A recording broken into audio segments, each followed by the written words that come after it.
What's up? Hello, good day, welcome.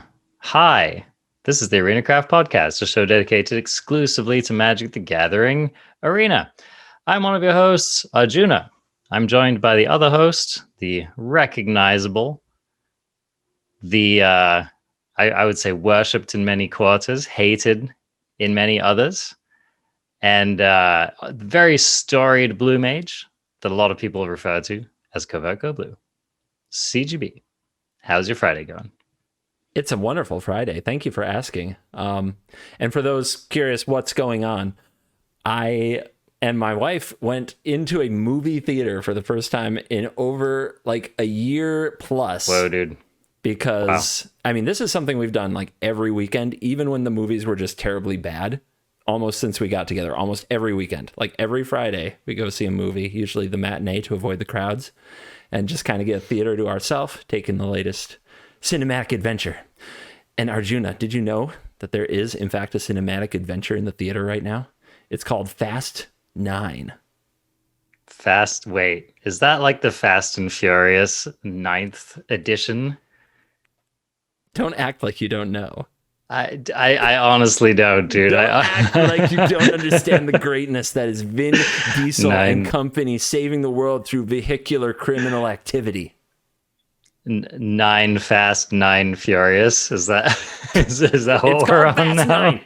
Show some respect to the finest cinematic masterpiece of 2021 so far. The blockbuster. The thing that gets the butts back in the seats. The popcorn seller itself. The Fast and the Furious. It was great. I don't know, man. Dude, they go to space. Spoiler alert, they're in space. They're actually Are they driving? Watch, they're doing their little like car convoy thing in space. 1970 vehicle. I won't give away which vehicle. Okay. But a vehicle of model 1970, year 1970, in space. Wow. Flown by former rapper Ludacris. That does sound extremely ludicrous. If you are not interested now, I can't help you. But just in case you aren't, I'm going to say one more thing. John Cena. That was technically 2 words. That was 2 words. No, that's a word. John Cena. John Cena. So anyway, I'm having a great Friday. That I just came directly from that to record this. Oh, very cool. Yeah. Very cool. Yeah. Well, I have not been partaking of the miscellany, which is whatever they're showing in the theaters these days. However, I have been playing an incredible amount of in-person Magic with my fellow vaccinated friends in my local scene, and it has been fantastic. It's been like amazing. It has felt every bit as good as I imagined it would. Yeah. Oh yeah. We've done drafts, and I actually bought the STRIXHAVEN Commander pre-con package. You could buy like all 5 of the Commander decks for like $89 on Prime Day. So I snagged those, and definitely looking forward to getting into some of that tabletop Commander. Oh, you haven't played them yet. Have you played Commander before? Have you played Commander before? There's this little format that some people call Commander, which you think I'm naive enough to have never played. Of course I've played Commander before.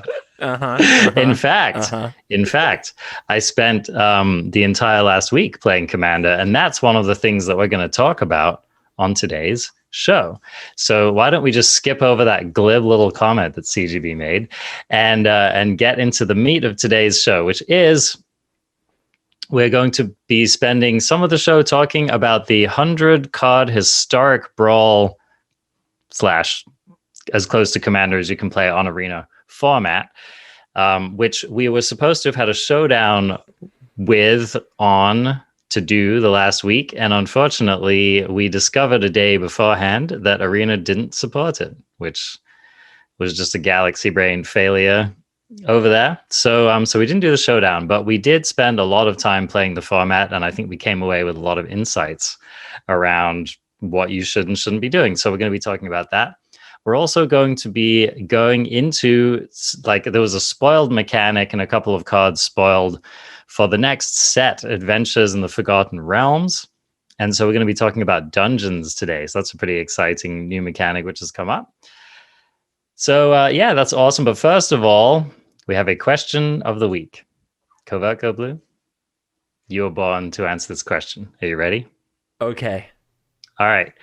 Friend of the show, Clicks, asks, if you and CGB had to pick your favorite football, aka soccer team, which one would it be? No explanation necessary why. Whichever team is picked. Just a quick lightning round question. What do you think, Covert Go Blue? I hate you. And Clicks, I thought we were friends, dude. Yes. Actually, it's too easy, but it's not for any good reason. The answer is France. Okay. And the reason is for some, like, I had no part in this, but in my Discord, on the what we call the Cool Kids Club side, which is any patron subs or YouTube memberships are in this group. Or no, this is actually in the nonsense category. Actually, this was open to everybody. Everybody could see this. But a bunch of the regulars drafted up like brackets for all the teams competing in the soccer thingy tournament. What's it called? The Euro something or another. Yeah, I got you. You don't know either. Is it the ESL? No, I have no idea, esports thing.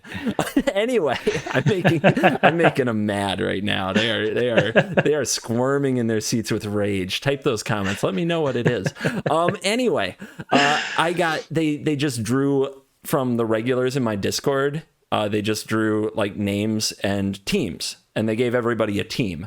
And then, we just kind of had bragging rights and an artificial stake in the situation when our teams played each other.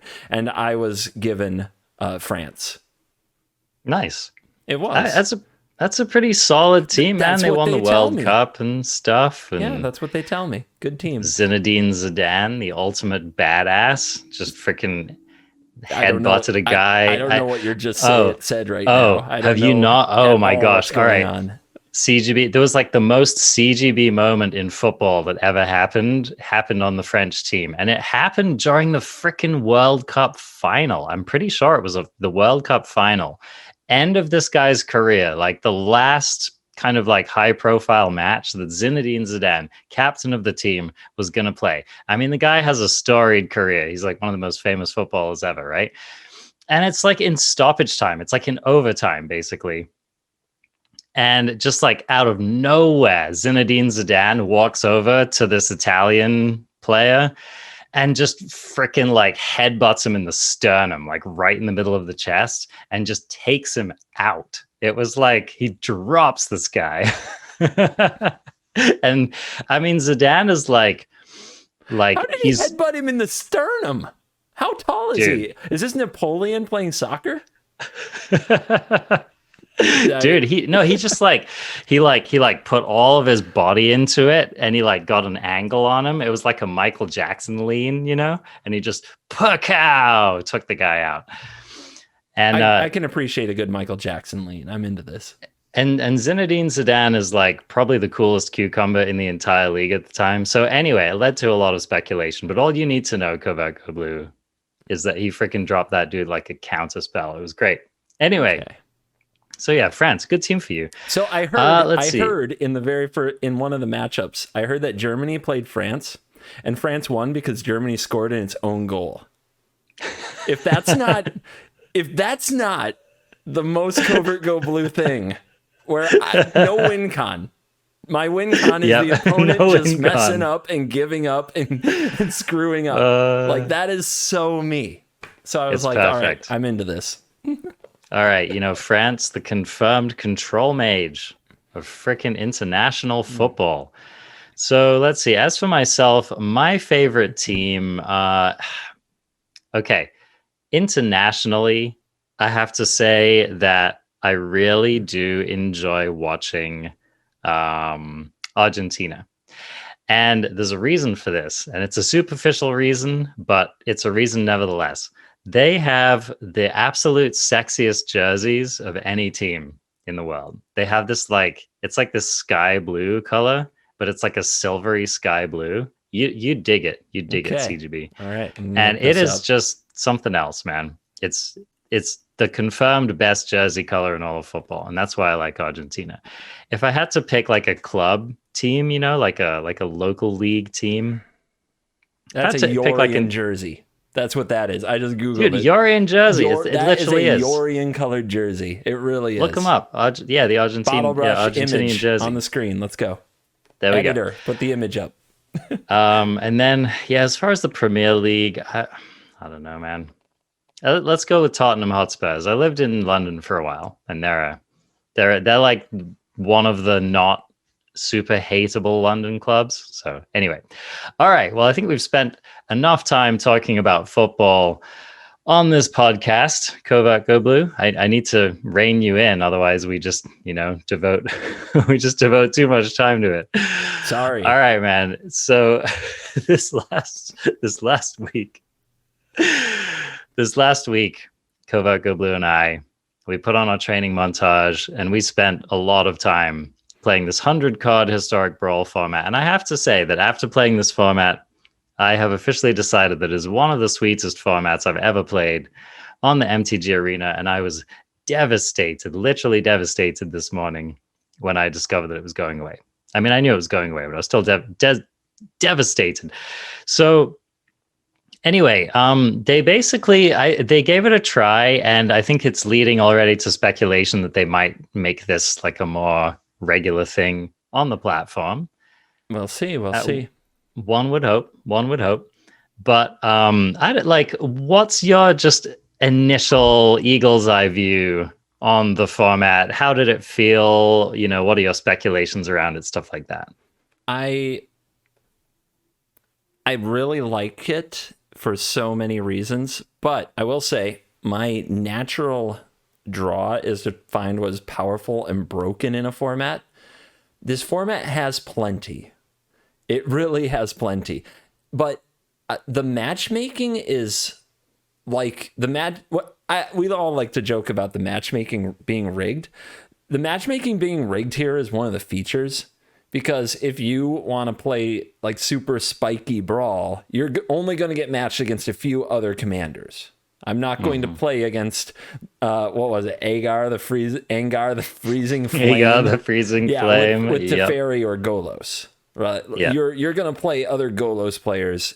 So I really like that feature. And I know that that's also kind of at work behind the scenes, both in ranked and unranked, that you play against people with a similar elo, but it's not by deck strength usually to the degree that it is in 100-card brawl, where you really do, if you're going to sleeve up one of the power decks, you're going to face other power. And it was interesting, because early on in the week, I would sleeve up like a really powerful deck, and I'd play another really powerful deck, and we'd play the game. And by the end of the week, like, people were just scooping on like turn one, or when they saw their first counterspell so often, it was like, what are you trying to do? Requeue until you get on the play or something like that? Did you have this experience playing the spiky commanders?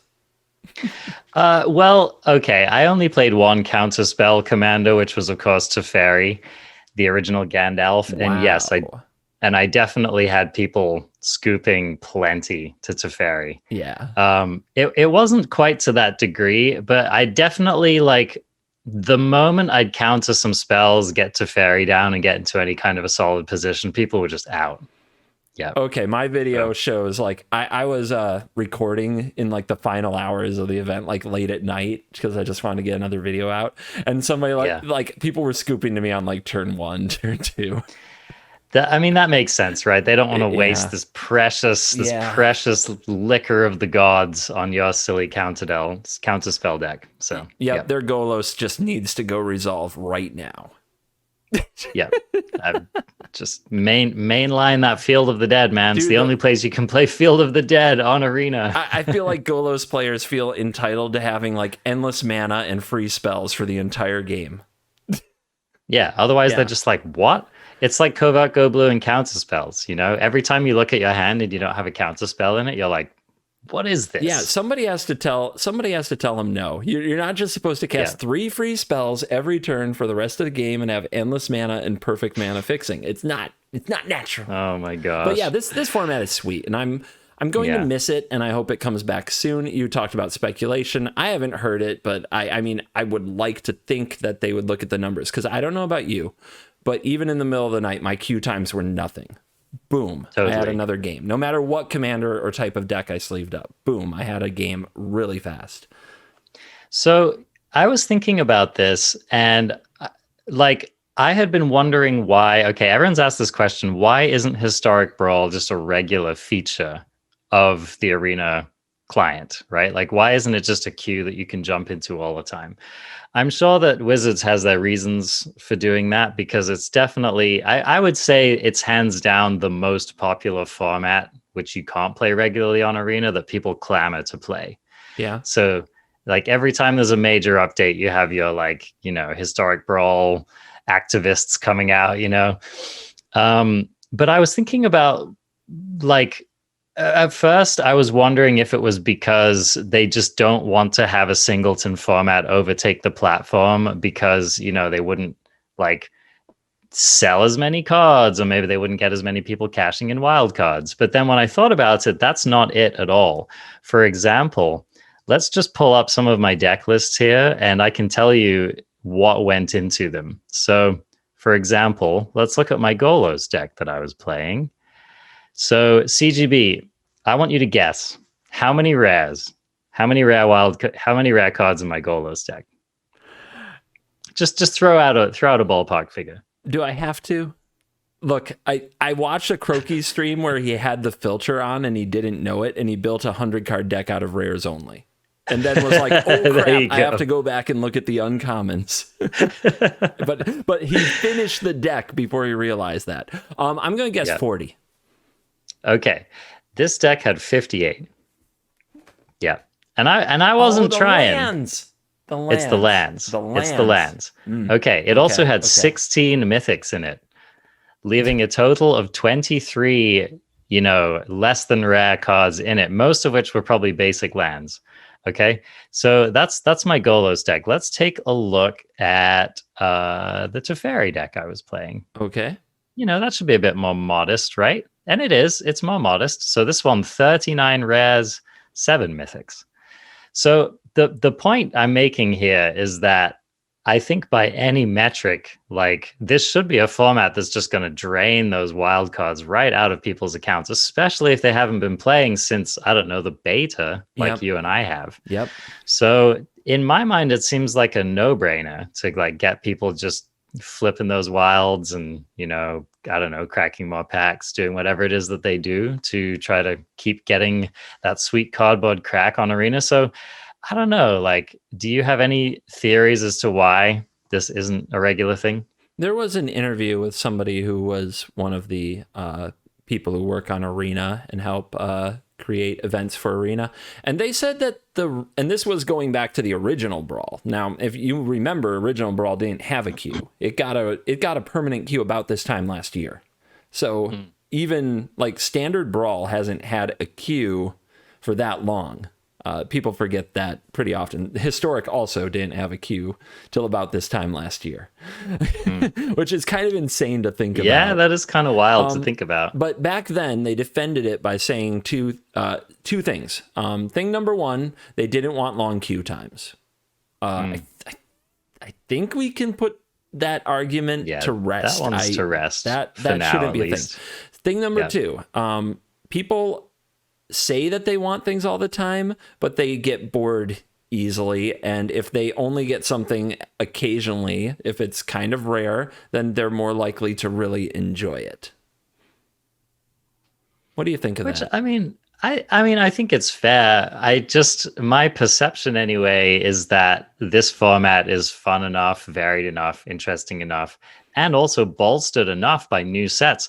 I mean, like, think about how much the Mystical Archive and Strixhaven brought to this format. We'll probably talk about some of those cards in a little bit.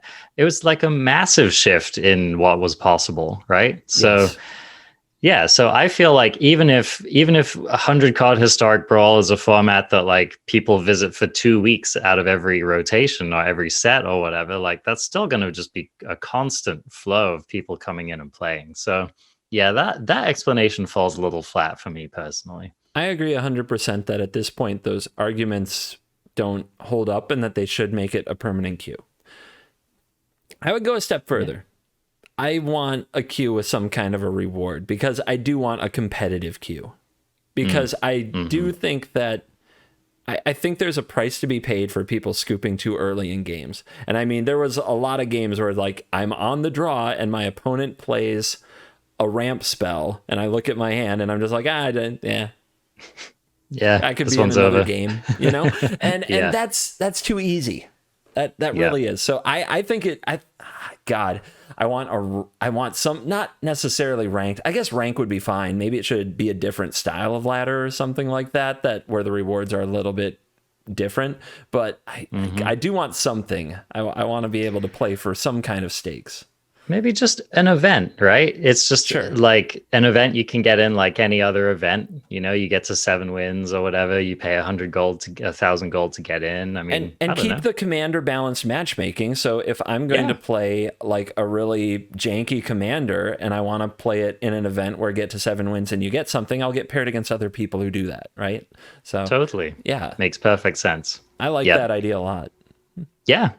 So anyway, that's our little pitch for getting it regularly. Do it. So do it right now. Now. Okay, so let's get into some of the specifics of the format. CGB, do you want to how do you want to structure this? Do you want to start with some of our like general tips for the format, or do you want to start by examining our particular deck choices and go from there? Man, I love both of those ideas. Okay, let's start with some generic, like what you need to know about the format. I like this idea. I will make a statement about the format that I think is true, and I want to hear what you think of it, and if you found it to be true as well. Okay. All right. Sounds great. I'll go first. Yeah. Ramp is the most important thing going on. Probably. Yes. It's one of two, in my opinion, of the most important things going on. Oh, cool. Then I'll wait for yours next. But like what I'm going to support it with is that I think every deck has to have some element of ramp, and not traditional ramp. It doesn't have to be Into the North and Cultivate, although those are really good cards. But every deck needs to have an eye on how to make their spells cheaper. Baral, Chief of Compliance, reduces the cost of your spells. There's artifacts that can go into every deck. You should have your Arcane Signet in just about every deck. Yeah. And you have to have a very strong reason to not run that card. On top of that, you should be aware of Mind Stone, the Idol. What is it? Guardian Idol, and Cold Steel Heart. Cold Steel Heart's a good cards. One. Yep. All of those 2 mana, exactly 2 mana. Mana producing artifacts are just absolutely fantastic in the format. And sure. And another one, if you're leaning control, you're not worried about too much of an early game, is Treasure Map, because the mana explosion of Treasure Map when you flip that thing is ramp, whatever you want to call it. That's ramp. That's some pretty significant ramp. Yep, absolutely. Yeah, so I mean, I agree. This is my current opinion of the format, is that I think the 2 most powerful things that you can be doing in this particular historic brawl are, number 1 is probably ramping, and close second is countering spells. So nice. I definitely found in my playthroughs that like counter spells are just super strong in this format, and it's basically just because of mana scaling, right? And it's also basically because of what's good in the format. So for example, most counter spells are a lot cheaper than whatever they're going to be countering. And when that's true of a format, counter spells are really good. Commanders get more expensive every time they get countered. And so you're getting more and more of a savings relative to the spell you're countering every time. It's also just a format where resolving big, explosive, impressive things is really good. Spoiler alert, like rinky-dinky creature decks suck in this format. This is like probably the worst aggro format I've played on Arena, basically. Like, we've been in some bad ones. There have been cats and ovens and Okos around, and that's a good point. No, but you might be right. Like, I couldn't. Yeah. I thought I was playing some pretty broken aggro. Thalia was a commander of mine. Magda, Torbrand, Annex. I tried all of them, and Winota, which I thought would be busted. And in my experience, they were all pretty weak. Like I got Yeah. outclassed by every single Teferi, Golos, Baral deck I just ran into. I just couldn't. I couldn't get the job done. I couldn't break down the walls. There was just the card quality was too good, and blue is in particular. The blue cards are really, really So good. Yeah. Yeah, yeah.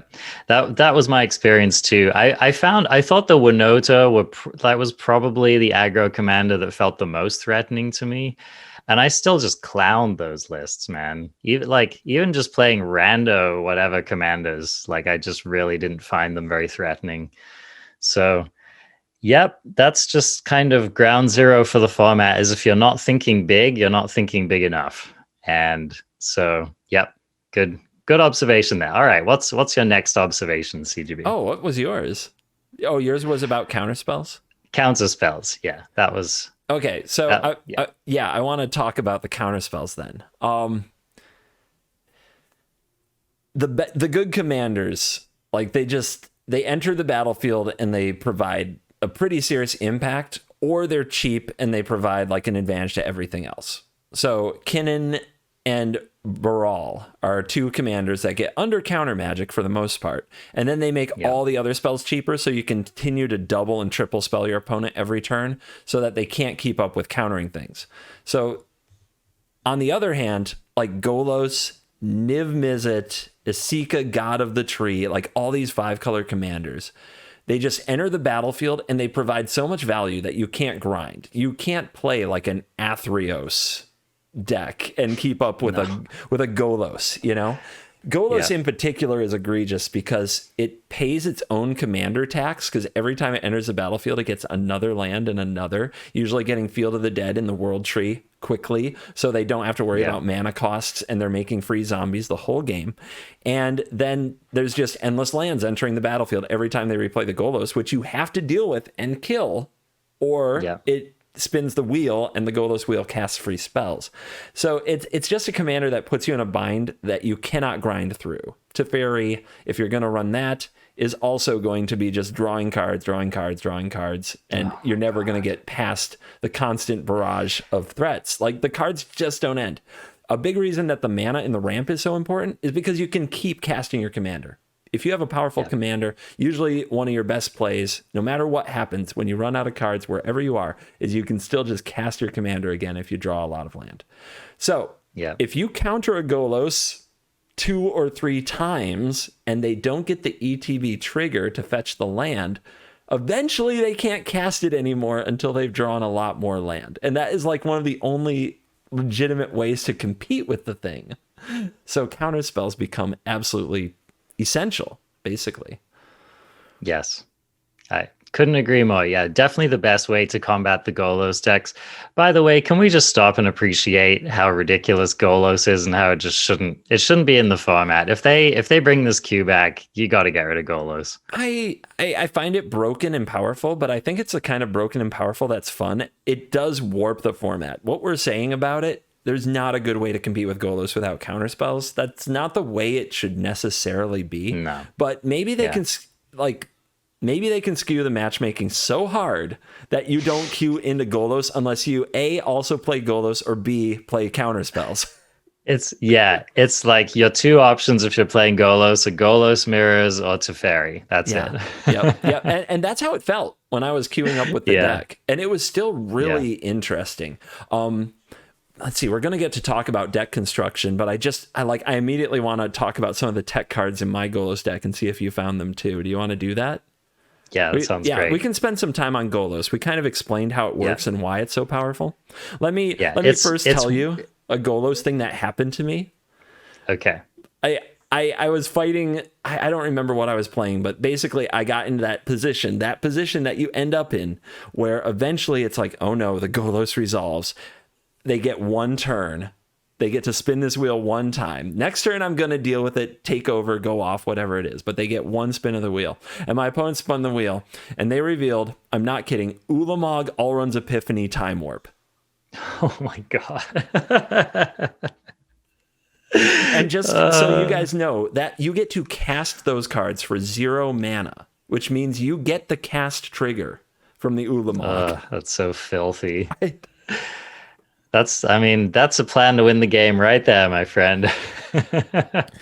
So You gotta love it. I had to give that bad beat story because it's pretty epic. And if you can picture that happening, it happened to me. Did you add Domri Anarch of Bolas to your Golos deck?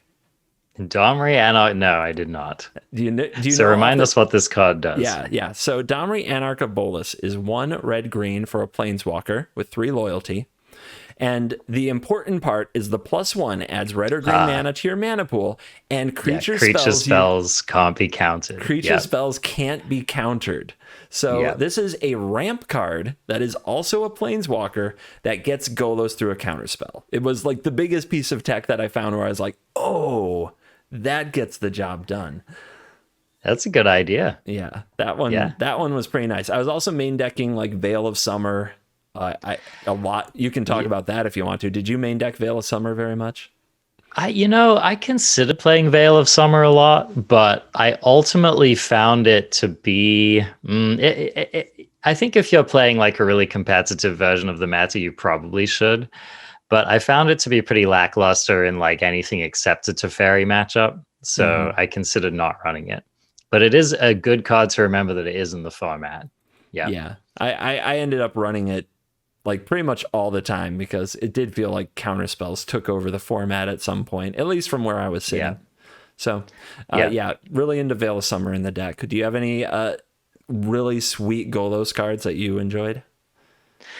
Yeah, I'm looking down. I was just thinking another card which is similar to Domri is Rhythm of the Wild. Yes. And that's another one that you can use to make your creatures uncounterable. And also, like later in the game, when you have a truly absurd amount of mana, it might actually give like your Golos haste, and then you can just activate it right away.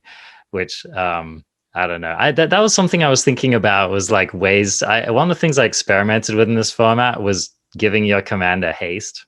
Oh yeah. Especially in a deck which I'll talk about a little bit more detail later, but my favorite commander by far ended up being, and I think this is going to surprise you as much as anyone, Cody, the Codex, dude. Okay, dude. Cody ended up being like twice as fun as anything else I tried in the format, and surprisingly powerful as well. I have a pretty large sample size. I think I had about a 65% win rate with the deck last time I checked. So the deck was no joke. I couldn't keep up with like the strongest decks in the format, but I would say it was a solid tier 2 deck. But I experimented with playing like Footfall Crater, so I could just like cast my Cody on the cheap and just fricking get it done right then and there. Interesting. Yeah. I don't know if it was good. In Paper Commander, it's Lightning Greaves, you know? That's the thing. Swift Foot Boots. Cards that really surprised me when I first sat down to a game of Commander. I'm like, oh, you run that? And then, you just equip up the commander and you're like, okay. But the Footfall Creator is interesting. I want to hear about this Cody deck. Okay. You want to go into the Cody deck? All right. I do. Okay. So the Cody deck, when you look at it, it looks like a meme / a terrible deck / like, how would you ever win with that deck / oh my God, it's so easy to disrupt. Why would you play that deck? All right. Do you have a link? Say again? Do you have a link to it? Oh, yeah. Here, I'll you can send me so I can ask questions about certain cards if I need to. Yes. I definitely spent some time with Cody in Standard Brawl, but never got around to it in Hundo Stack. Oh my God. It was so fun. It was so fun. All right, rev you back up and go, Cody. Okay, so there are a couple of things when you're building around Cody that I think that you need to remember. First of all, ramp is still good. All right. I think it can feel really tempting to just fill your Cody deck with like impactful spells. But what I found was that like just even getting to cast a Eureka moment off of a Cody often generated more than enough advantage. So and here's another thing as well, is that having a few good cheap spell hits in your deck was very important because, you want to be able to like cast a Maelstrom Pulse off of Cody and then still get value, right? Okay. So I even have a couple of 1 mana spells in the deck, such as Abundant Harvest and Brainstorm, which are both just very good spells anyway. But it happens a lot where like you the spell you want to cast for your sweet Cody turn happens to be a 2-drop, and so in this configuration you can still get it done. So that's one of the first things I think to think about when you're building around Cody, is that you want to have good important spells which matter basically at all parts of the game at different mana costs. And so, cards like Explore, Expressive Iteration, Growth Spiral, these are all just, additional things that you can hit off of your Cody. And even if it's not that huge of an impact, you're still getting some value out of it. Mm-hmm. Yeah, So, I totally into that. Yep. So, and of course, ramp is important. So, yep, ramping is very good. Another thing is that Cody is so cheap. The first time you resolve Cody, it costs you 3 mana. I just almost every matchup, unless I had a compelling reason not to, I just cast Cody on 3. It forces your opponent to deal with it. They know that they can't like pass go. You know what I mean? They know that they can't let you on tap with it, and they can't. They really can't. If your opponent ever lets you on tap with Cody, especially at the beginning of the game, you usually just snowball advantage so quickly they just can't do anything about it. Nice. I have there are so many interesting cards here that I want to ask about. Get into it, man. Okay. So one thing I wanted to note is Cody says you can't cast permanent spells, and yes, nowhere like in you didn't avoid permanents though. There's still a number of permanents in the deck. That's something that I also found when I played it in Brawl and tried a standard deck, is you should still play permanents and don't get trapped into, you might get stuck with your Arcane Signet in your hand, right? Yeah. So one thing to remember with Cody is like getting cards stuck in your hand is not a problem. As long as Cody's on the battlefield, you're winning. That's the gig. That's the rule. So like it's under very unusual circumstances will you have like a Cody on the battlefield for a number of turns and have cards stuck in your hand that you can't cast and have that be a problem. So I'm running Search for Azcanta, I'm running Arcane Signet. Basically the idea is cheap permanents. And then I'm sure you noticed that I'm running a couple of bruisers in the list too. Yeah, and I want to get to the setup for the bruisers. So what I can see here, I see a Nezahal the Primal Tide, which is, by the way, 100-card Historic Brawl favorite of mine as well. Got into a lot of decks. What a beast. Nezzy, as I affectionately call her. Nezzy, all right. And Jingatax's Core Augur, which reasonable 10 mana flash 5/4. Honestly, that one was more for the lols than anything else. That was more for the make viewers on my stream go wow. Content achieved, yes. Not necessarily like the sweatiest of picks. And so those are in the deck, and what I see is that lurking deep in this thing is a transmogrify. So is the idea that you transmogrify your own Cody into one of these? I did that plenty of times, and it was fantastic. They don't see it coming, man. Who expects transmogrify on your own Cody? That's crazy. It's next level. But there's a few other ways to get it going on. So we do have Orin's Epiphany that makes some birds. Mm-hmm. We also have Commence the Endgame, which makes tokens. And this is a 5-color deck. Why would you not run Field of the Dead? So I have Field of the Dead in there as well. So that gives you some zombies. I never had a problem with drawing the transmogrify. It was basically the best draw every time I played the deck. Wow. If I drew that card, I was like, we are going off this game. It's going to be sick. Yeah. You also have Hour of Promise. Here's a fun thing to say about the format. A lot of decks are Field of the Dead decks. Like, you need a reason to not be a Field of the Dead deck. I'm very glad that you mentioned that. That was going to be one of my main soapboxes. Like, one of my first rule of the format is play Field of the Dead.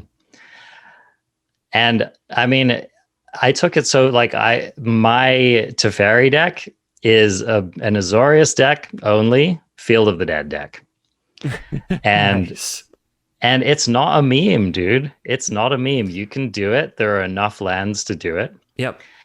And basically, this is what I found is that, like, first of all, being able to play your own Field of the Dead is great. And so that's ground zero. But the other thing in my Teferi deck was that I have several steel cards, such as Agent of Treachery and Lay Claim, which I play. And so you can nab your opponent's Field of the Dead, which not only neutralizes their threat, but when you build your own deck around Field of the Dead, you can immediately start triggering it as well. Mm-hmm. So that was kind of a way that I was shooting to next level the format. Yeah, and on that note, Lay Claim, Agent of Treachery, Imbolc's Clutches are 3 steel target permanents that go in a lot of these blue decks and 5 color decks, whatever decks have blue in the color identity, because stealing your opponent's commander is one of the only true ways to grind them out. Because Absolutely. if you just have and keep playing your commander, you're in a lot of games. But if you can steal it, they're in big trouble. Yep, absolutely. Especially later in the game when they might have run through all of their removal. I also didn't mention mass manipulation, but that one doesn't hit Field of the Dead. But that is one that you can run. It's still very good. I'm glad that you mentioned these legendary sorceries, because they're pretty good. And I think that they get better in specifically this format because you're just a lot more likely to have a legendary creature out at any given time, or a planeswalker. Like, I do have Yawgmoth's Vile Offering in this deck, and I found it to be freaking sweet. Yeah, that card is not a joke if you're in black and you have a reasonably priced commander. Like, that's usually on the board. Yeah, the Yawgmoth's Vile Offering, stealing something epic and exiling probably their commander or something great of theirs, pretty great. Or destroying, I should say. Yeah. So just a few more things I wanted to point out for this list. I won a lot of games by just casting Awakening of Vitu-Ghazi and then like getting some time walks off with it. Wow. So this deck can just do, you can have such powerful turns, right? So just think about a turn when you untap with Cody, you cast the sorcery Awakening of Vitu-Ghazi, and then you get this hasty threat. It's a 9/9, and you also get a free spell, right? Maybe you get to... Do I understand this right? If you cast Awakening of Vitu-Ghazi and hit repeated reverberation, does that work?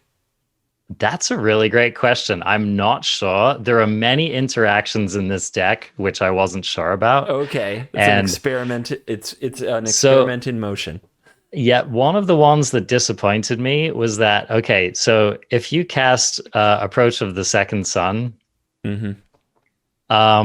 after casting repeated reverberation, in my mind, it should work, right? You should win the game on the spot because the copies from repeated reverberación resolve first, right? So I don't understand why it doesn't work. It says you only the win the game clause only takes place if you cast Approach of the Second Sun from your hand. Yeah, but I was, right? But it's the second time you cast it from your hand. You're not casting it with the reverberation. Okay, so I cast it from my hand. I have an active reverberation, right? So is it actually tracking that you had to cast it from your hand twice? Is that what it does? Yes. I thought the second... win the game thing goes off only if you cast it from your hand for the second time in the game. But I thought that the first... Like, you could cast it any way you wanted the first time, but the second one had to be from your hand, right? Judge. Anyway, it doesn't work, but I was disappointed. Yeah. I think that's a cool inclusion, though. What I want to do is hit him with a Thought Distortion. Like, dude, we talked about blue in the format. Thought Distortion sounds like it should be a rock star. That's why I ran it in this list. And again, casting Thought Distortion with an active Cody and then hitting just anything basically is just another win the game clause. So, and then here's the secret with this deck. It's a ramp deck, and in the late game, you just rip these powerful spells off the top and you just hard cast them and they win the game. Also, if you run any red deck in the format, you have to run Mizzix's Mastery. Like, this deck, like, if it seems like an insane Mizzix's Mastery deck, it is. Every time I overloaded it, it was an insta win. don't pass go, don't collect 500. It was just devastating. So, in conclusion, this deck, I'll include a link to the deck list, and it looks like a meme, and it is just absolutely an amazing deck. What do you think is the best deck in the format after doing the research? Or you know what we can do? We can do what 3 decks were you going to play, and which one do you think is the best? Yes. Because, okay. by the way, our showdown got canceled because you can't actually challenge a friend in 100 card Historic Brawl. You can do it in regular Brawl, but there is no option to do the 100 card version with a commander. Yeah. Thanks, Wizards. Which was just such a shame. So the 3 decks that I ended up on were it was basically 2 sweaty decks and a fun deck. And so I just picked Golos, Teferi, and then Cody. Nice. And I was probably going to play them roughly in that order as well. Not the most creative choices, I would say, but I did happen to think that the first 2 were the best 2 decks in the format. And I knew that you'd be bringing some heat. So I wanted to bring something that could actually compete and not just get rolled. Yeah. So what were you looking to bring? Well, I didn't get that far before I got your message, but if I had to, the first thing I'll just go quickly over some decks I tried. I tried Omnath and found it very inconsistent, fun, but not doing it necessarily. Not good enough as a commander, although I would consider running just the creature in any like 4 or 5 color deck because it's a solid just creature to play. Yeah. I had a lot of twisted fun with Yorion and Teferi. Both of those I thought were really good in a way, in their own way, and they made people rage. So that was nice. But sorry to interrupt. How competitive did you think Yorion was? Because I played against it a few times and it definitely kept up. So there's kind of 2 ways to go with it. You can try to go the blue-white way with a lot of counter magic, or you can go with the maximize Yorion way with just a little bit of counter magic. I enjoyed the maximize Yorion deck a lot more, so I focused on that, and that just runs a ton of like the golden egg, sleeper dart, like all the 2-mana artifacts that draw a card, so that your Yorion is always just snowballing into more and more value. It also ran like Sailor of Means to just get free treasures. That's a good one. Yeah, so you just have more mana to play your Yorion again and again. So to answer the question of how good it is, it's really bad if the opponent's countering your Yorion. Like you can't win. You do nothing. So it doesn't have the power, the raw power level on its own that like a Golos deck does, where, okay, they countered your Golos 3 times, but now they have to let your, Magma Opus resolve or whatever, just that raw, powerful spell backbone, because your backup spells are, like I said, Sailor of Means and Omen of the Sun and things like that. But if your opponent isn't countering your Yorion, that deck is absurdly strong. So if there were actually an aggro in the format, Yorion would feast upon it. But based on the way the format shaped up with a lot of counterspells, I wouldn't recommend the Yorion deck. Yep, makes sense. So I also found Teferi, Hero of Dominaria, really good, but I didn't find as good as my other 2 blue commanders, Baral being what I think was the best deck in the format. Really? Oh, yeah. I thought that Baral, which I was just started calling Barrel to not confuse people because it sounds like Brawl. I thought that Barrel was absurdly broken. Like, if you're on the play and you play a turn 2 Barrel and he lives, I felt like I was unbeatable for the rest of the game. The selection from every counterspell also getting to loot was incredible. And when my opponent ramped into coma, I stole it. I mean, it was gross. This might be the delta between what other people built in their Baral decks and how well they played them versus what CGB built in your Baral deck and how well you played it. Because I didn't lose to Baral. Really? Ever. Nope. No? Not once. Not ever? Nope. That would have been a fun showdown then. Well, yeah, all 3 of my kind of main decks that I was playing, even some of the other ones, I never once lost to that card. It seemed strong. It had potential. It did cool things. But one of the things that I noticed so I had an epic, and it was really an epic, like 45-minute long game, Teferi versus Baral on stream. Oh, it's so sweet. We both got to do all the things, we both got to really flex our deck. And I just found that Teferi in the long game just generated more card advantage than Baral did, right? Because every time my opponent resolved their Baral, nothing happened. They had it, cool. They had it on the field, but nothing happened, right? Whereas every time I resolved my Teferi, I could either draw a card or tuck one of their important permanents. So it was actually like gaining me immediate card advantage. And so over the course of a long game, like I cast my Teferi like 7 to 10 times or something like that. And each of those times it was like netting me card It advantage. resolved each time? I mean, I played well. Okay. Gotcha. I buy it. I buy it. You won your counter wars. The mana war is a big factor. I do. This brings me to another like brawl thing that I've been preaching from the beginning. The very first day I played the format, you need to run a lot more land. Yes. Like this one in particular, the auto adder for land didn't add 40% land automatically. I don't know what the number was, but it shorted you if you just went with the auto includer. It wasn't calibrated right for 100 card decks. But anyway, once you get past that, which I never use that thing anyway, I'm always starting. Most people will tell you like you need 35 to 40 land, something like that. I am starting with about 50% mana production. So you get your commander is part of your 100, right? So you have 99 cards. I was always trying to get up to about 48 cards that were lands or artifacts that made mana, or like ramp cards, before I even started adding spells, because you do need to outland your opponent. And that's one way that like Teferi's resolve is when you have enough mana to cast Teferi and the counter spell to protect it. You know what I mean? Whereas I felt like whenever I played with Baral, I just get that down on turn 2. For the rest of the game, I make every land drop. Every turn, I try to double spell, which is counter something and draw some cards. So I have a lot of like Chemister's Insights and Glimmer of Genius and all those things. And then eventually the opponent goes into the big counter war. They can win. I often would lose it, but then I'd untap and cast Lay Claim. Right, and maybe have one more counter spell that I saved because I was planning to lose that counter war, and that was usually the part where they conceded. That, or I would untap after the counter war and cast Time Warp and All Run's Epiphany and then something else. I don't know. I had no problems, and playing Baral I felt pretty unstoppable because it's playing a control deck with a 2-mana ramp card that ramps like your whole deck. It's absurd.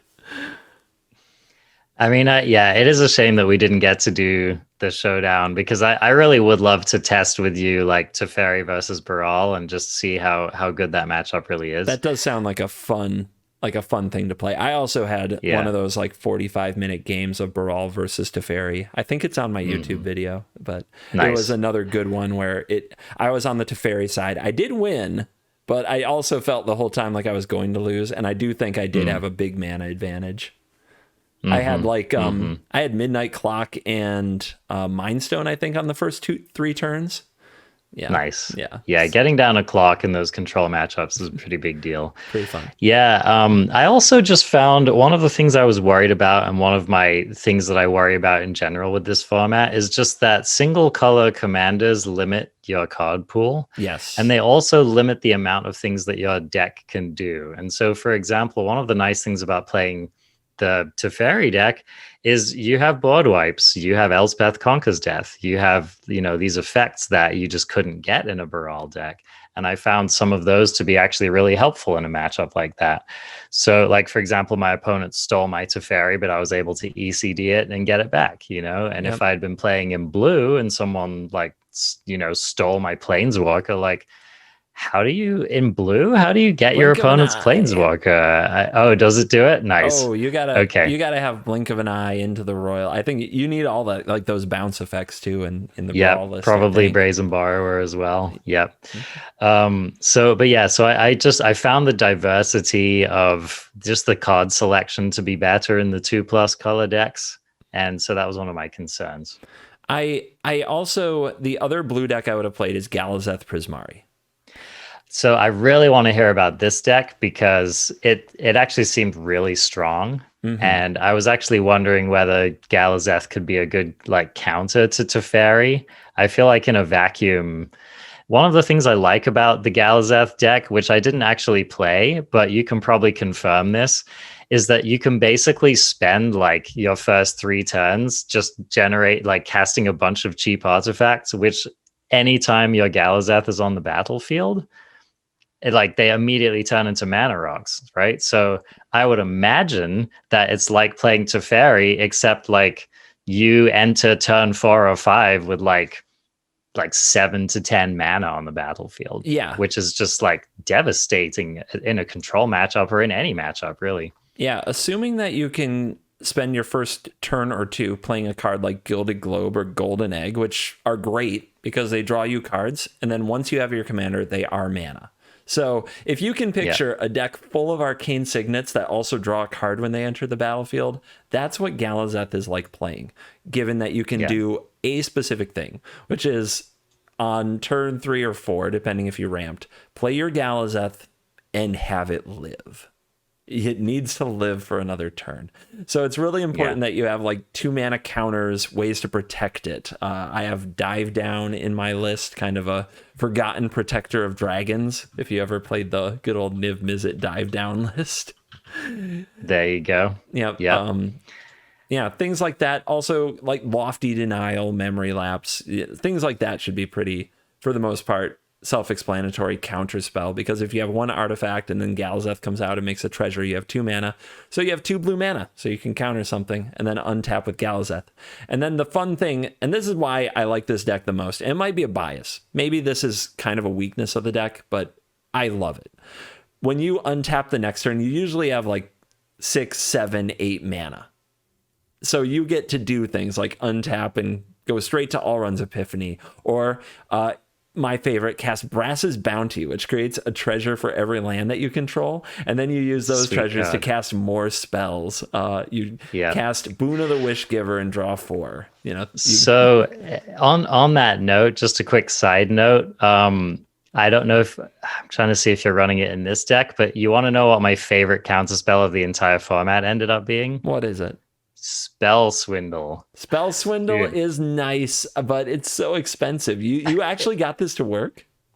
Well, yeah, because think about this, like over the course of a long game of Commander, like your opponent's commander is going to cost more and more and more, right? And it's just like eventually you almost always get an opportunity to cast it when your opponent's tapped out.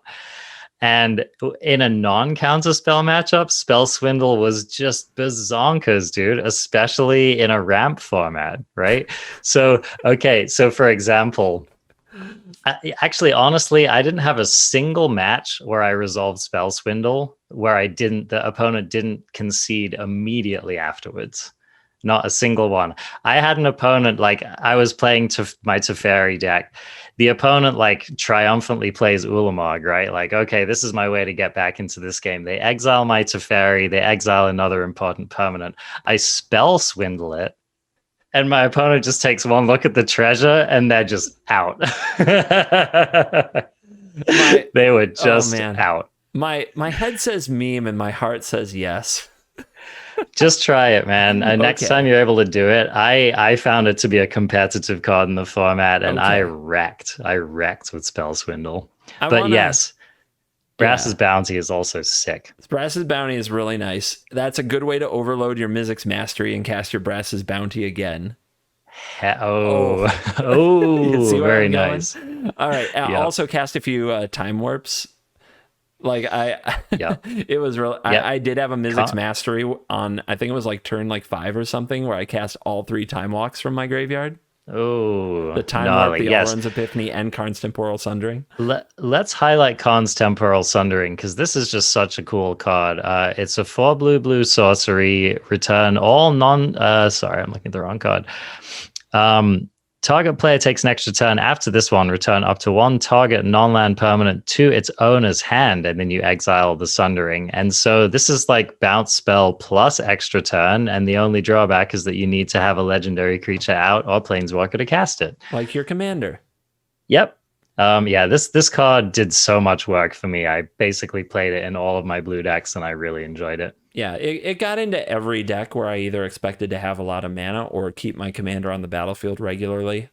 Yeah, I also want to say A great thing about Galazeth is that it's a dragon, and in Historic that has some payoffs. So I got to run Sarkhan Fireblood, which is a 3-mana planeswalker with the +1 to add 2 mana of any combination of colors and use it to cast dragon spells. So it's a planeswalker for 3 mana that pays your commander tax for you and just helps you play Galazeth over and over, which is really Another cool. card I'm noticing here that must have been bonkers in this deck was Spitflame. Spitflame is a forgotten relic. This is 4 damage to target creature for 2 and a red instant. That is not very impressive. But whenever a dragon enters the battlefield under your control, you can pay red. If you do, you return Spitflame to your owner's hand. So every time you play your commander, you can get it back. And you just, if your opponent is playing their own Galazeth or Baral or anything that isn't Golos with 5 toughness or higher, like as long as their commander's like a Kinnan, you're just killing it every time. It's a lock. Yeah. It's almost a hard lock on the game. I mean, that's gnarly. I really appreciate that. There's also Dragon's Horde, which is another forgotten dragon synergy for your commander, which says whenever a dragon enters a battlefield under your control, you can put up a gold counter on it and then remove the gold counter to draw a card. So it's like a second Tome of Legends if you played with that card much as I did. So I actually wanted to ask you about that. I mean, obviously it's just off the chain in this particular deck, but how did you find it generally? I found that I was interested in playing it in like my control-y decks, but not that interested in playing it in like Golos or some Tome of of my Legends? more kind of... Yep, Tome of Legends. Yeah. I ran it in almost every time my commander was a creature, and I wasn't too concerned about time. Yeah. Right. So like you said, kind of control-y decks. You said you weren't that interested in Golos. I still played in Golos, but definitely wasn't great there. In Baral, like I definitely played it in the Baral deck. Yeah, with a really cheap commander. Oh, yeah. It's pretty gas. Kinnan, absolutely. Yep. Yep. Like the absolute rock star anywhere. Also with Galazeth, you can tap it for mana, so of course it makes sense. But also you're attacking with your commander pretty often, so it gets a counter. Did you know Tome of Legends is a weird card? If your opponent steals your commander and attacks you with it, it gets a counter. Really? Yeah. That's pretty gas. Even though the opponent controls it, like it's still your commander attacking, so you get the counter and you get to draw cards if they attack you with your commander. That's pretty awesome. You gotta give props for that. It's pretty funny. That's fantastic. Here's another question. How often did you end up going off with Azor's Gateway in this deck? Not too often. I think I only like flipped it. Did I ever even flip it? I definitely cut it from the later versions. It definitely wasn't doing much for me, to be honest. Okay. Yeah. That's good to know, because I mean, you have the mana around for it. Yeah, it does look like you could definitely feed a card like that with this deck, but I just wasn't sure whether that's what the games ended up being about. On a related note to a card that is from the same like block that needs to flip, I flip Storm the Vault almost every time. Okay, that's another card I was curious about. I can't see it in this particular view, but what does it flip into? So Storm the Vault is a 2 and a blue-red for legendary enchantment. Whenever a creature deals damage to a player, create a treasure token to an opponent.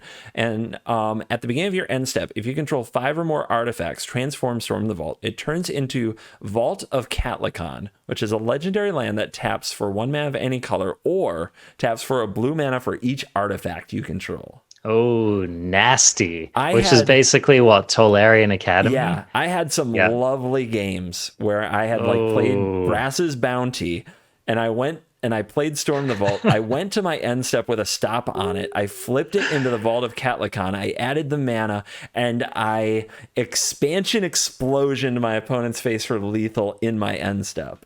That is nasty. Oh, it was sweet. That's an especially nasty combo because you can generate all the mana and then sack all the treasure. So yeah, that is true. You could sack the treasure. If you have your commander, just tap the treasures and keep them because of the Galazeth ability.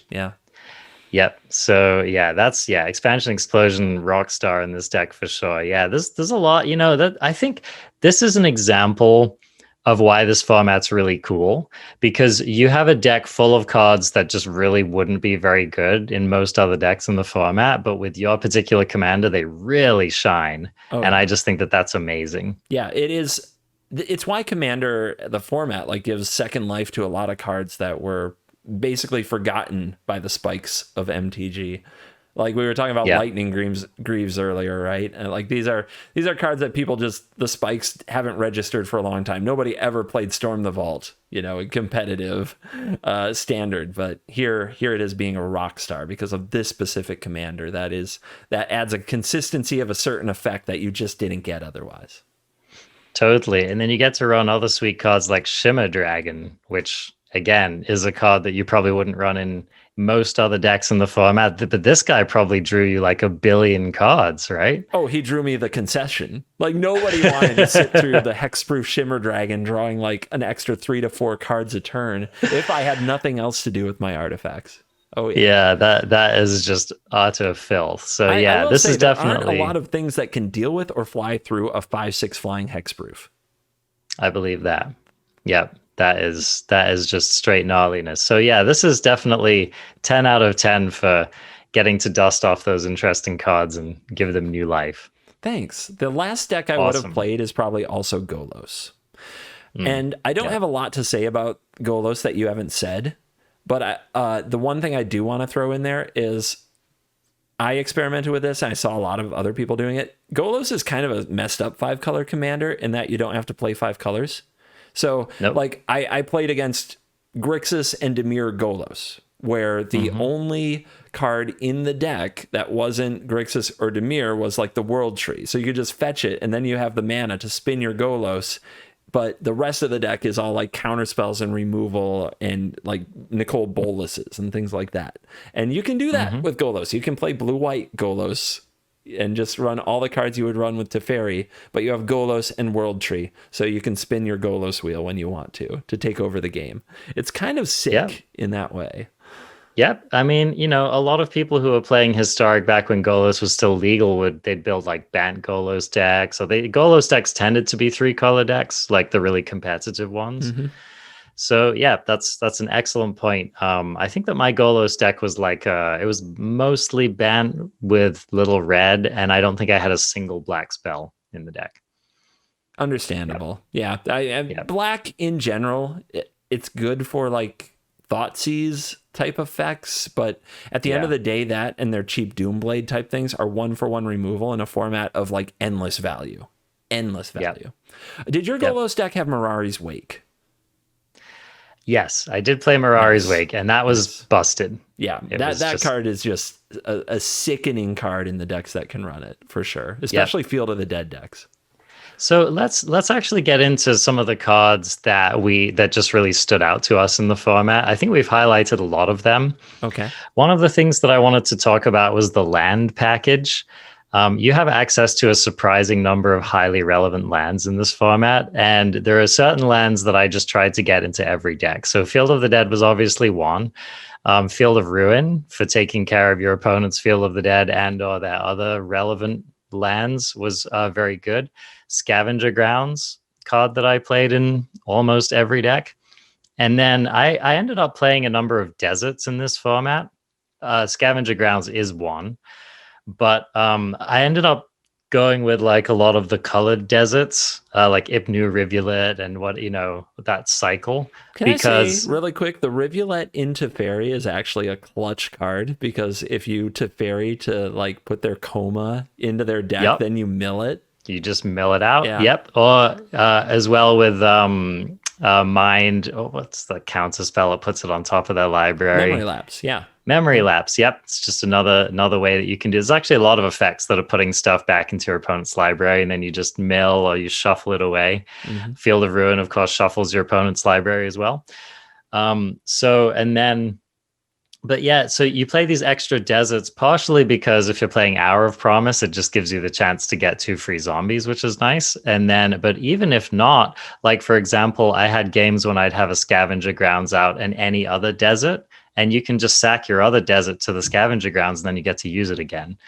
And other good deserts were just the cycle of cycling deserts, which they come in tapped. They generate 1 mana of their respective colors, and they cycle for 1 and whatever that color is.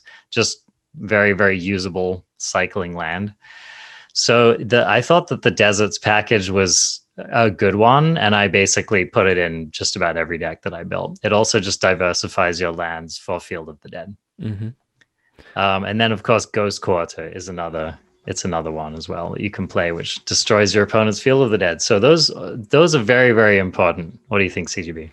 I ended up trimming a lot of, like, I ended up I started with a lot of those cards. I ended up trimming like the Ghost Quarters and the Scavenging Grounds pretty often because I wasn't activating them much. And that might have to do with like the meta, because what commander you play determines your meta. And I was just, my meta was all like Teferi and Golos near the end and Kinnan. Sure. Yeah. And I just didn't need them. But I also ran Reliquary Tower a lot.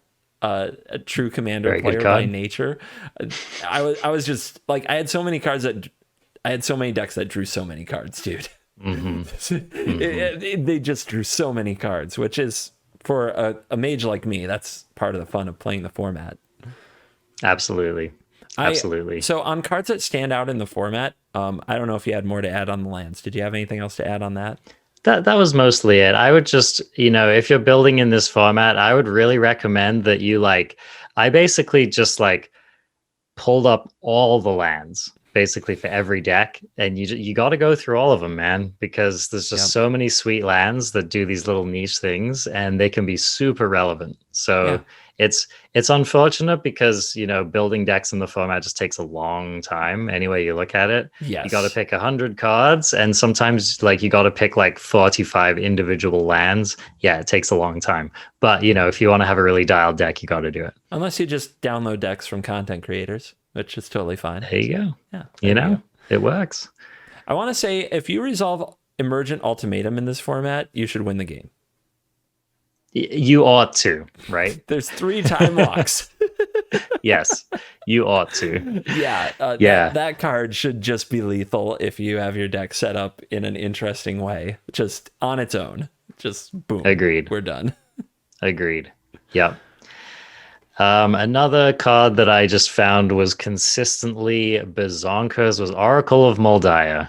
So any green deck, play it. I don't care what green deck it is. I don't care what you're trying to do. Yeah. Like CGB said, making your land drops is one of the most important things you can do in this format. And you get the Oracle down, you start jamming lands off the top of your library. It's pretty disgusting. I didn't play that one enough. Yeah, I should have played that more. I played it in Omnath, but didn't play it in Golos for a long time. That was a mistake. Yep. And then you got to remember that you can play Buster. Okay. I think here's one thing that a lot of people overlooked is that there were cards that were printed into Historic and then very quickly banned in the Mystical Archive, which were legal in this format. Yeah. So any white deck should be playing Swords to Plowshares. I can't tell you how many Winota decks I freaking ruined with Swords to Plowshares. Disgusting. It's really disgusting. Yeah. I'm trying to think of some other examples. There were a lot of them, actually. I was looking through the list and I was like, wow, I can play this card. Yeah. Lightning Bolt was another one, which didn't end up being very good in the format. Yeah, it's never been that great in Commander because it's just 1-for-1 removal. 1-for-1 removal in general is really good in constructed formats and not that great in Commander because value is mostly unlimited. You need to be doing bigger things. Yep. Except in the case of Swords, where it's just too cheap to not play it, basically. Yep. They did keep Tainted Pact, Demonic Tutor, and Natural Order banned, which I was kind of like, I kind of wanted to go nuts with those, to be honest. Yep. I think Tainted Pact is too strong in a singleton format, but I don't know if Demonic Tutor was too strong. Aren't they the same? I mean, yeah, I guess that's true. Here's the thing, though, is that there's all kinds of additional nonsense that you can get up to with Tainted Pact, right? Yep, you can do the Thassa's Oracle thing if you have that. But that is currently legal in Commander and a big part of competitive EDH. Yeah. So I don't know. And I mean, for good reason, because it's just at least it ends the game, kinda. But think about it. 100-card deck, MTG Arena client, can you really Tainted Pact your deck? Can you really do it? That's an excellent question, CGB. Yeah. These are the questions of our time, for sure. And then I think sometimes people just forget that you can actually play commanders in your deck, right? So just, put an Omnath in your deck, put a Golos in your deck, just put a Galazeth Prismari in your deck. Like, As long as they're not also your commander, that's a great move. Yep. that is a catch. Yep. So I think that these formats reward people who are willing to just like burn the midnight oil and study the card pool. Oh yeah. So I think it's very relevant to ask, like, did you find so and so? It's not just like a theoretical question. It's like, no, did you actually just freaking scour the vault and remember that such and such a random card was in this format? Yeah, I always found that questions like that on my videos very kind of like, they'll ask me, why didn't you, what about this card? I'm like, did you think I didn't remember that card exists? Standard is not that big, and we've been playing with it for a year, but sure, I'll consider Lovestruck Beast in the future. You know what I mean? But with this format, when you say did you find Domri, Anarch of Bolas for your Golos deck? It's actually like, it's kind of, I always thought of it as a Gruul creature commander. I never would have put it in my Niv Mizzet deck, and here, that crushes Baral all by itself. Like, it solos that matchup. So yeah, there's a lot of these cool tech cards. I think somebody had to suggest to me in chat Storm the Vault for the Galazeth deck, and as soon as I played with it, I was like, this is insane. Like, this is madness. Totally. Yeah, I know. I was fortunate as well to do a fair amount of brewing on stream, and definitely got reminded of excellent cards I needed to be playing. So now I understand why people do those suggestions, because in formats like this, like, you need them. Nobody can remember all these cards. No. Yeah, only a true nutter would indeed remember. Okay. Anything else you want to say about Historic Brawl before we move along to Dungeons? We talked about that a lot. So thanks for sticking with us. I hope that we get it back so you can make some use of all this discussion, because I love doing this. Me too, man. This is kind of a like keep the hosts happy kind of an episode. So, yep. And apologies, Crafties. This is just going to be one of our long episodes. So there you go. However, I happen to know that you're statistically likely to enjoy it. So fantastic. All right. So we got these dungeons spoiled for us.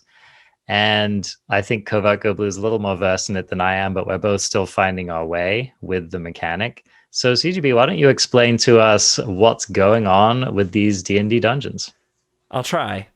So we were going to do a whole episode that was Historic Brawl, and then this broke on Thursday. So like yesterday, I believe.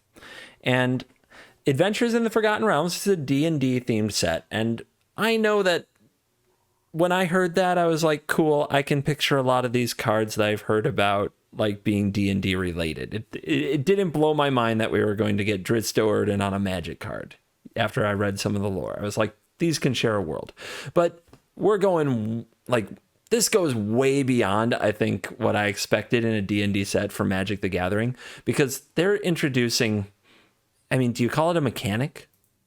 I guess we'll call it a mechanic. They're introducing the mechanic of dungeons. And a dungeon, apparently there are 3, and if you just, they don't go in your sideboard, they don't go in your deck. It's almost just, it's like a treasure token or something, right? I guess it doesn't enter the battlefield ever. I guess it goes to the place a Planeswalker emblem goes. Like just this uninteractable, they call it the command zone, actually. Right. They actually do call it the command zone. Yeah.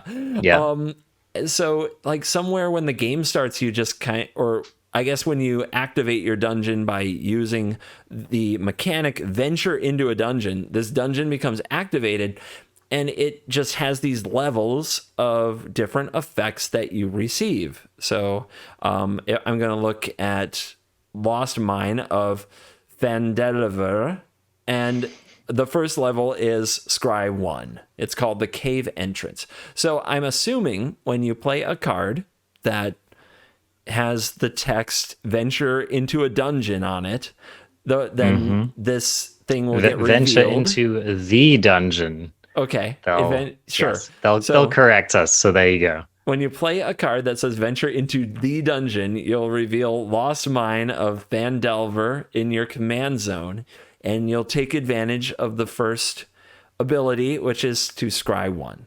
And then there are more abilities. Loss of Phandelver has then a choice for the next time you use the dungeon mechanic, which, again, you have to play or use a card that says on it, venture into a dungeon. And the next ability could be either create a 1/1 goblin creature token or create a treasure token.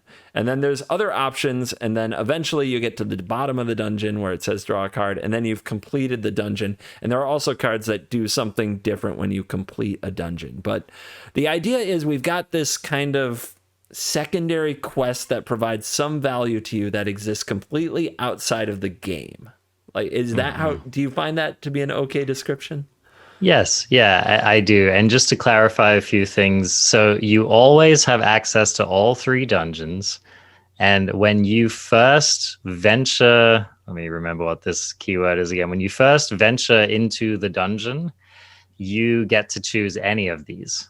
So just think about these like any Magic player at any time when they venture into the dungeon, they just get to pick one of these and go from there. Interesting. I also find it weird that the keyword, unquote, is called venture into the dungeon and not just called venture. I agree. Yeah, I agree. We It's should an just start interesting using option. venture because it is wordy.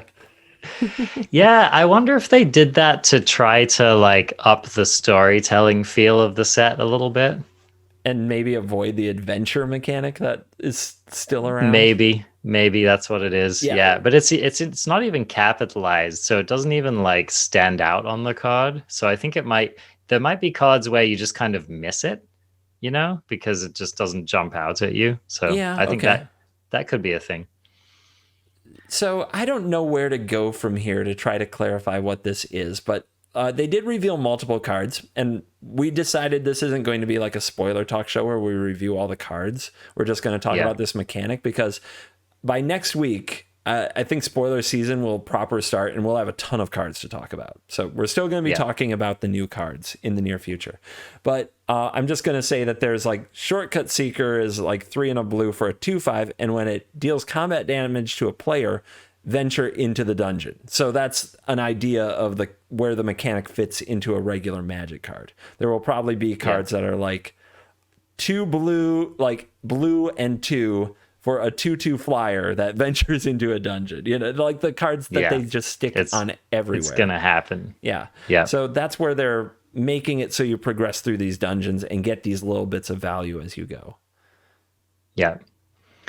Yeah, it's always hard to decide how strong these are going to be, you know, because some of them end up looking innocuous and then some of them and then being busted, and then some of them look busted and end up being not very impressive. So I think that it ultimately comes down to most of the time how playable the venture into the dungeon cards are in the first place. Yes. Right. So when it's a mechanic like energy was a notable one where they basically just stuck energy onto otherwise playable cards. It was just an absolutely freaking busted mechanic. Yep. Whereas, you know, with the learn mechanic, you usually had to pay a pretty significant downside, play a spell that really wouldn't otherwise be playable. And that's basically what kept them out of best of 3 competitive standard. So I think that's, you know, it's kind of a boring assessment of it, but I think that's ultimately where it's going to come down for like competitive constructed play. I think that you're right, but I think that one of the frustrating things we have to do is think about the synergy with every single card that has this venture mechanic with 3 different dungeons. It's true. And then each of these dungeons has like freaking multiple levels, right? So, yeah. So Tomb of Annihilation says each player loses 1 life. So say that there's a venture card that's like a 2-mana 2/2, but it says whenever a player loses life, draw a card and venture. Yeah. And it also says venture into a dungeon. Well, then you're just always going to lose. You're always going to use Tomb of Annihilation as your dungeon, and you're going to draw 2 cards as soon as you play it. That's broken. So I don't think that card will exist, but you have to be on the lookout for stuff like that wouldn't normally like show up on our radars. And you're right, because if you're thinking about synergies with cards that trigger off different things happening, then these dungeons are kind of a nightmare because there's just a billion little options, right? So Yeah. we've got scrying, make a treasure token, make a goblin token, put a +1/+1 counter on target creature. Each opponent loses, Yeah, we get it. We get it. We get it. Yeah, and that's just one, right? Yeah, That's yeah. just one of them. There's three of them, and if you think Yeah, about adding this text to every single Magic card that has the word venture in the dungeon, yeah, then it becomes an absolute like what? But that's what they did. They kind of yeah. added three more cards worth of super wordy text that don't even have art. I'm not kidding. Put these on screen, Bottle Brush. They don't even have art. They're just words. And they added basically this text, at least Yeah. as something you should consider, to every single card that uses the keyword. So, do you think Covert Go Blue? I'm starting to think that they're just trying to come up with any reason to make a constructed format harder to solve, right? Like, they're just throwing us so much raw material that they're hoping that we're just going to keep having to slog through it until the next set gets released. That's impossible, though, because when you say slog through it, like the player base of Spikes will solve it. If there is a broken path to go down, they will solve it in the first day. And when they do, when the one person who's been like preparing their whole life for this moment, who runs a very specific, let's say black-white aristocrats deck, they've been running it this whole time, and now it just gained access to Tomb of Annihilation, and now it's broken, and they post their number one mythic, won 40 matches in a row, untapped GG profile, a deckless screenshot, and then everybody plays it. Like, so that doesn't work. I think they're just trying to keep this interesting. I mean, it's a challenge, right? They're just trying to make sure we have options. And I mean, I think one of the biggest challenges, I think the people who are going to get the most galaxy brain with this are people playing it in limited, because all of these options are just going to get like so much more relevant in a format like limited. Just stuff like target creature gets -4/-0 until end of turn. Like, you can start working that into your game plan, right? I don't disagree with you, but this limited privilege thing, man. This Galaxy Brain limited is real brain magic. It's going so far, but I don't disagree. I mean, well, I here's what it is, man, is that like you constructed mages get to play your own kind of Galaxy Brain magic. And I think it's just important for limited formats to have a lot of depth to keep them interesting. And so I think these cards are really pushed towards people like Deathsea, right? Who don't want to be like, so you're talking about like the Spikes have solved the format on day one. Yep. Deathsea doesn't want to feel like he's solved this Adventures in the Forgotten Realms on day one of drafting it. And so I think that maybe cards like this are going to hopefully keep players like Deathsea engaged a little longer. Man, not only now do you force color combinations, but you can force a dungeon type. You think that, I mean, that could be a thing. It's total archetype. Yeah. It's so weird. Like you can try to build decks around using this particular dungeon. I do think that here's the thing, that this is a hard one to balance, right? Because for the most part, I look at these cards and I'm not that impressed with most of the levels. But the fact is, if these effects, if this is attached to cards we would play anyway, that already execute our game plan, then it's free value. And free value makes people mad in Magic. It ends up creating repetitive stuff. Like if you solve which dungeon is the best and which cards to play, then you just have to run that package and nothing else. It's like the adventure packages right now. It's free value because these are the good adventure cards that fit into this adventure color. It's the same problem with oh man, I had another one. Companion, right? When we figured out what the best companions were, you had to run a companion deck because it was a free card. And they're like Luris and Yorion are still kind of lording over the format a good amount of the time, even with the tax. So yeah, this is a weird mechanic. It's tough. It's confusing. It adds another level of analysis to every single card that dares touch the keyword, as well as the other cards that would trigger off of this if they were played in conjunction with cards that have the keyword. It's wild. And so think about this. well, I'm not going to read this card because we'll probably talk about it next week. But they've revealed a planeswalker whose +1 is venture into the dungeon. And so what you have is a planeswalker that basically +1s to do any of approximately 100,000 billion things, depending on which dungeon you choose, which stage of the game you're in, etc., etc. And so I can see CGB like counting the options 22.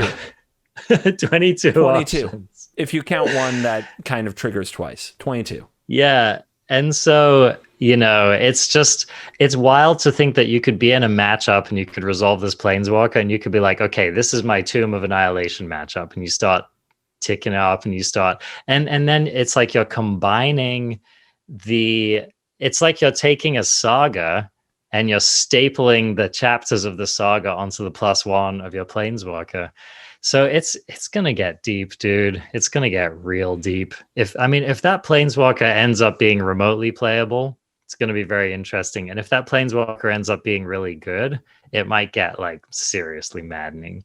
There's this has the potential to be a busted mechanic or a flop.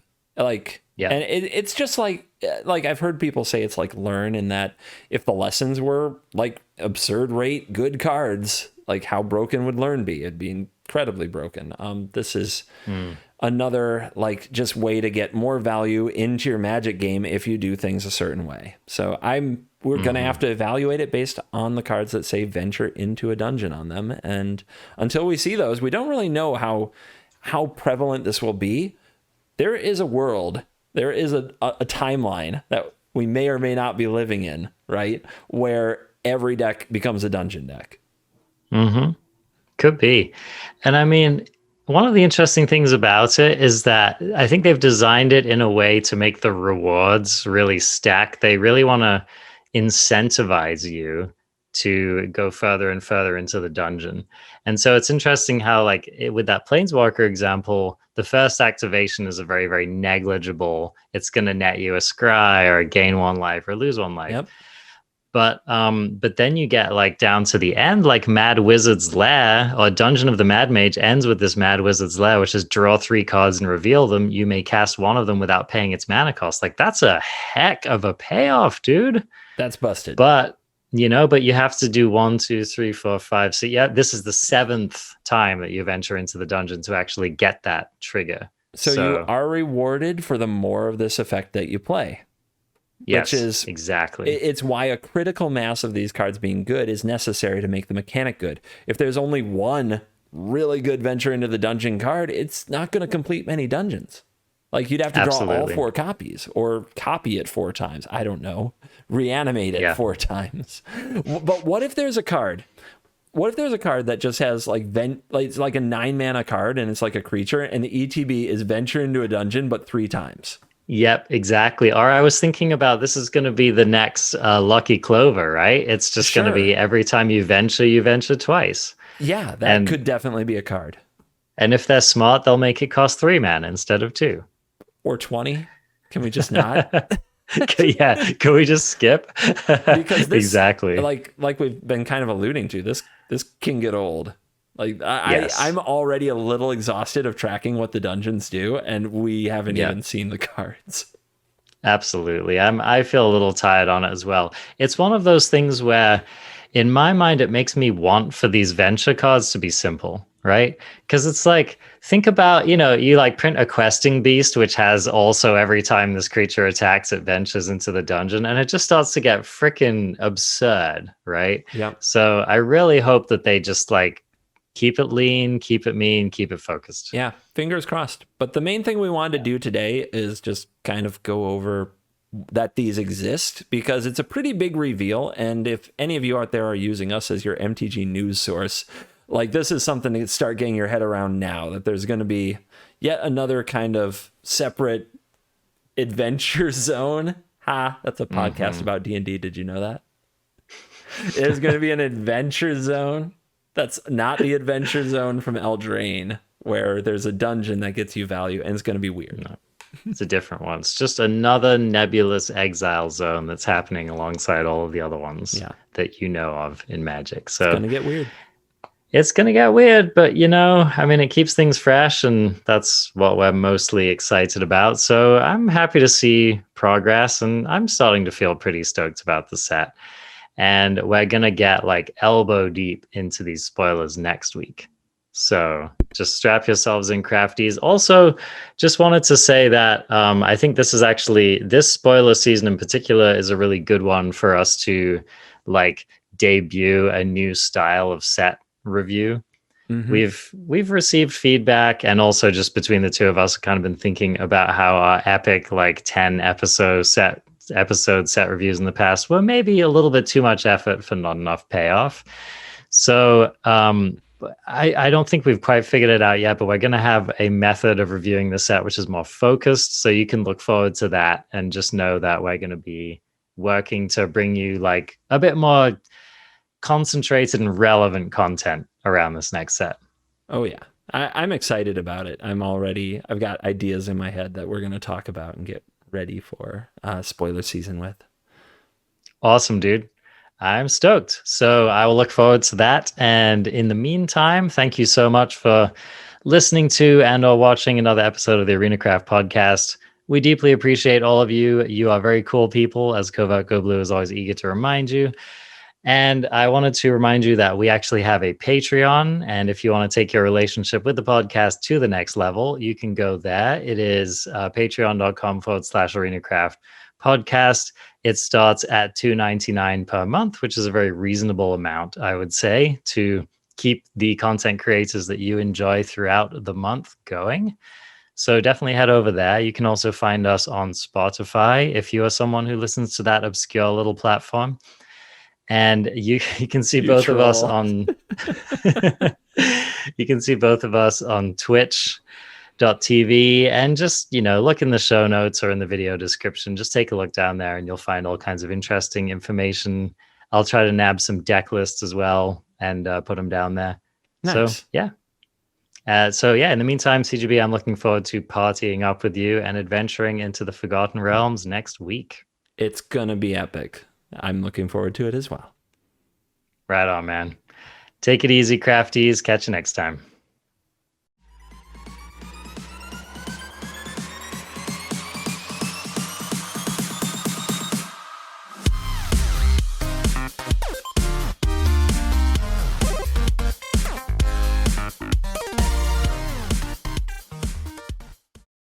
What's going on? What's going on? I want to know what's going on. What's going on? What's